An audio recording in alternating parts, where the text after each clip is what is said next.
Es sumamente útil la obra de Enrique Krause, historiador contemporáneo de México. Tiene una obra masiva en varios tomos que se titula México, Biografía del Poder, que traza la historia de México a través de las biografías de los caciques, de los caudillos, de los jefes políticos.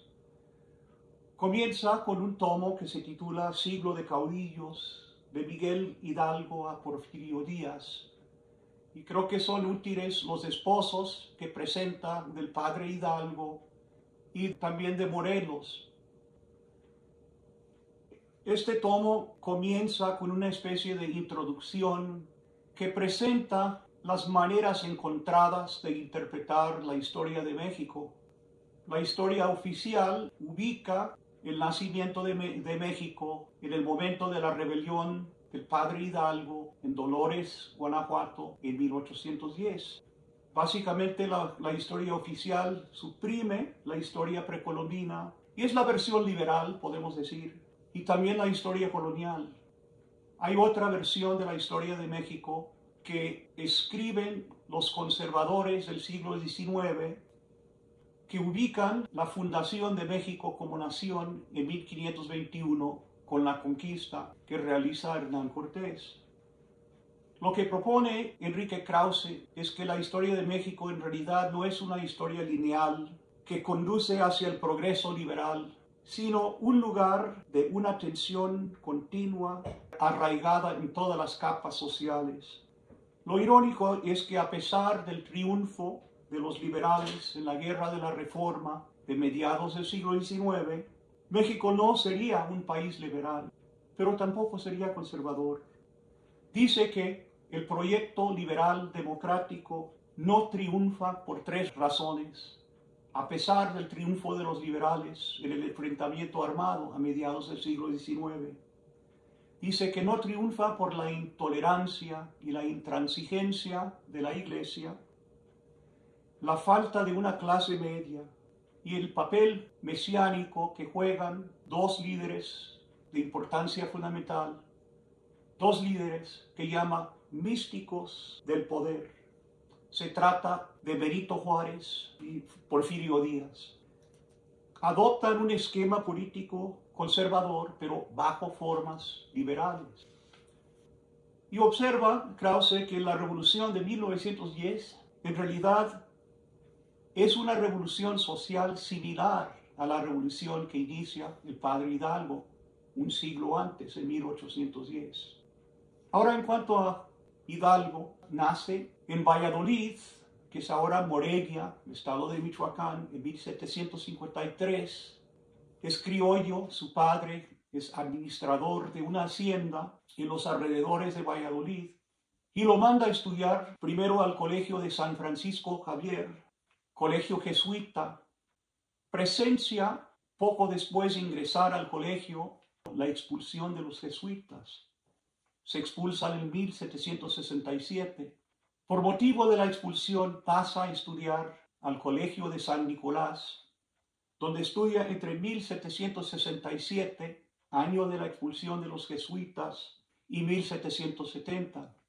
Luego pasa a la Ciudad de México, cursa filosofía y teología en la Universidad Real Pontificia de la Ciudad de México, donde estudia teología, latín, lenguas indígenas, náhuatl, otomí, purépecha, y también aprende francés.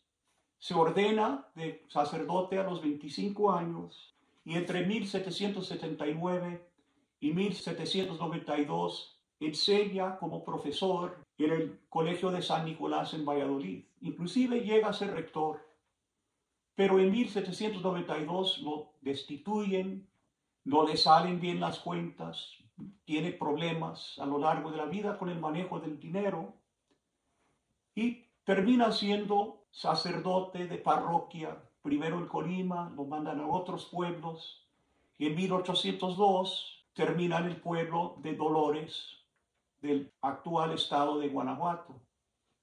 Tiene problemas con la Inquisición, lo acusan de decir que el fornicio no es pecado, que no existe el infierno, que la Biblia se debe estudiar con libertad de pensamiento, se burla, según dicen las malas lenguas, de las mortificaciones que hacía Santa Teresa, que fueron en realidad lo que le produjeron las visiones.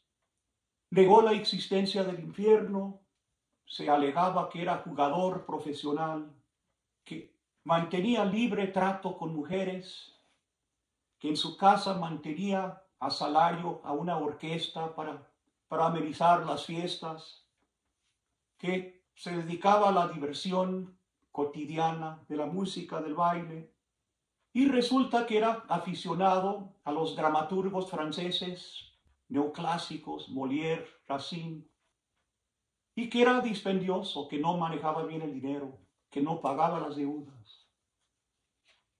En realidad se forma bajo la tutela intelectual de los jesuitas, que dejaron un legado de protonacionalismo en las obras de los frailes como Francisco Javier Clavijero, que había enseñado en el Colegio de San Nicolás en Valladolid. Estudiosos que dedicaron toda su vida básicamente a documentar todas las particularidades del México precolombino. Entonces, un Clavijero sigue las huellas de un Bernardino de Sahagún, pero lo hace con un criterio mucho más moderno, podemos decir. Entre otras ideas, al leer los teóricos políticos de España de comienzos del siglo XVII, se expone a la idea de que la soberanía reside en los pueblos. El caso de hallarse sin soberano, en realidad la soberanía vuelve a la gente del pueblo. Bueno, obviamente con la invasión napoleónica de España surge una situación en que hay un vacío político en el que la lógica dicta la idea de que el pueblo debería tomar la soberanía sobre su propio destino. Otro factor importante es que resentía las extracciones sumamente pesadas que hacían los reyes borbones a comienzos del siglo XIX para financiar la guerra contra Inglaterra.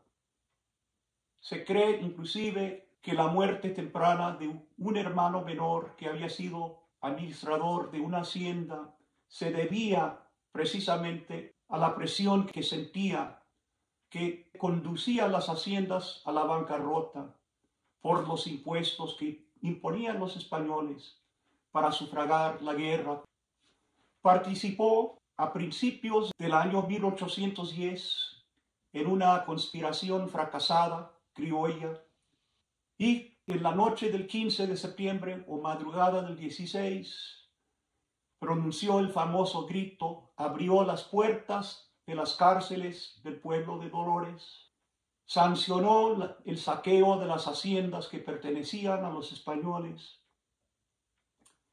y el 21 de septiembre, 5 días después de la sublevación, anunció que lo que deseaban era la independencia de España. Decretó la abolición de la esclavitud. Se congregaron las masas de indios, de castas, bajo la bandera, la imagen de la Virgen de Guadalupe. Su lema era, ¡viva la Virgen de Guadalupe! ¡Que mueran los gachupines!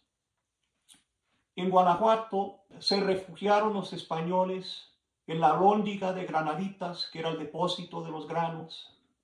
Entraron las masas, saquearon la alhóndiga, prendieron fuego y masacraron a la gente que se había refugiado adentro. Al aproximarse a la Ciudad de México, se dice que la muchedumbre había alcanzado hasta 80,000 personas, de gente de indios, de castas, gente armada de palos, de machetes, de piedras. Pero por razones que se desconocen, ordenó Hidalgo la retirada de la Ciudad de México. No entraron, no saquearon la ciudad, no se sabe por qué. Se retiró Hidalgo a Guadalajara, y en Guadalajara se hizo tratar como soberano, obligó que le llamaran Alteza Serenísima, se hizo tratar como si fuera rey, se rodeaba de guardias, de jóvenes hermosas. Se dedicaba a ir a representaciones teatrales, a desfiles, a homenajes, a bailes. Y mientras tanto, a través de un verdugo, un torero apodado el Marroquín mató alrededor de 350 españoles. Pero tuvo que abandonar Guadalajara. Resulta que se desbandaron las masas de indios y de castas. Surgieron desavenencias entre los dirigentes. No tenía ningún plan concreto de gobernación. Y las fuerzas realistas se volvieron a consolidar y respondieron con firmeza. Hidalgo tuvo que alejarse hacia el norte, lo tomaron preso y lo procesaron en la ciudad de Chihuahua. Tuvo dos procesos, un proceso militar, hay un proceso del Santo Oficio de la Inquisición, y al final lo degollaron y las cabezas de Hidalgo y de 3 de los conspiradores, sus socios, se mandaron a la ciudad de Guanajuato y se pusieron sobre las 4 esquinas en jaulas, a la vista del público como escarmiento en jaulas sobre las 4 esquinas de la Alhóndiga de Granaditas. Y así terminó la rebelión de Hidalgo. En realidad, el héroe de la independencia, que es mucho más consistente, mucho más admirable, es Morelos. Y en otro video vamos a hablar brevemente de Morelos, porque Morelos en realidad llega a articular las metas de la rebelión.